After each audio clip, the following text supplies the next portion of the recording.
आज की कहानी है दोस्तों मेंढक की चतुराई की। एक कौवा ने एक जीव को अपनी चोंच में दबा लिया और उड़कर किनारे पर जाकर एक उपयुक्त स्थान देखने लगा।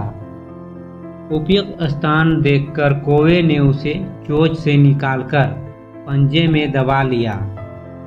कौवे की चोंच में दबा हुआ वो जीव एक नन्हा सा मेंढक था। इधर कौवा भोजन मिलने से बहुत खुश था, उधर मेंढक के डर के मारे प्राण सूखे जा रहे थे। वो सोच रहा था, अगर मैंने कुछ न किया तो आज मेरा मृत्यु पक्की है।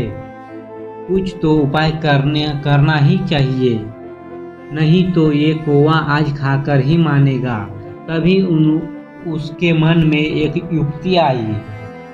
विचार आते ही उसने हिम्मत बांधते हुए उस कौवे से कहा, प्यारे दोस्त, अगर आप बुरा ना माने तो मैं आपसे कुछ कहना चाहता हूँ। मेंढक की बात सुनकर कौवा बोला, कहो क्या कहना है। मेंढक फिर से बोला, मित्र, अब तो मैं आपके पास ही हूँ, अब तो कहाँ भागूंगा, लेकिन एक मित्र होने के नाते मुझे आपकी बहुत चिंता है।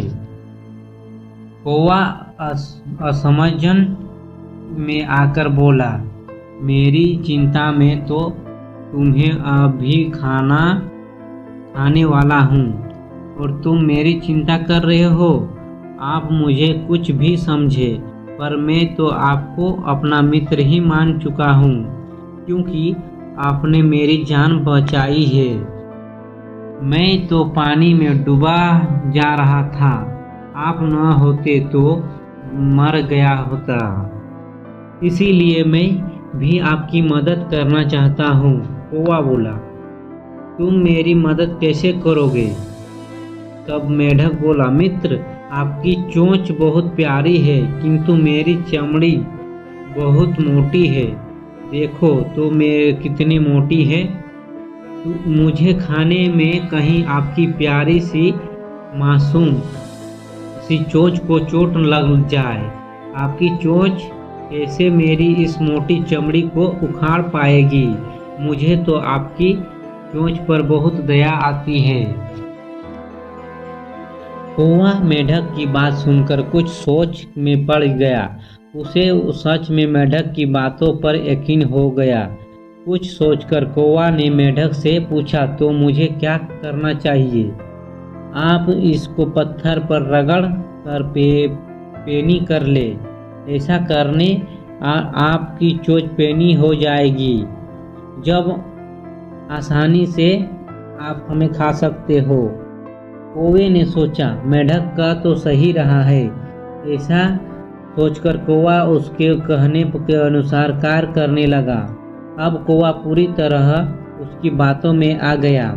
उसने मेंढक को नीचे छोड़ा और पत्थर पर अपनी चोंच को रगड़ने लगा। उधर कौवा अपनी चोंच को रगड़ कर पेनी कर रहा था और उसका ध्यान अपनी चोंच पर था। यह देखते ही मेंढक उछलता हुआ पत्तों में छिप गया। जब तक कौवा कुछ कर पाता तब तक तो मेंढक जा चुका था। कौवे ने मेंढक को हर तरह देखा, लेकिन मेंढक तो जा चुका था। कौवा समझ गया कि मेंढक ने उसे बेवकूफ़ बनाया और वो बन भी गया। मेंढक ने अपनी जान बचाने के लिए उसे बातों में फंसाया था। कौवा मायूस होकर सोचने लगा, गलती हमारी ही है। मैंने ही उस पर भरोसा करके गलती कर दी, साथ ही अपना भोजन गंवा दिया। शिक्षा, हमें अपने लक्ष्य पर नज़र गड़ाए रखनी चाहिए।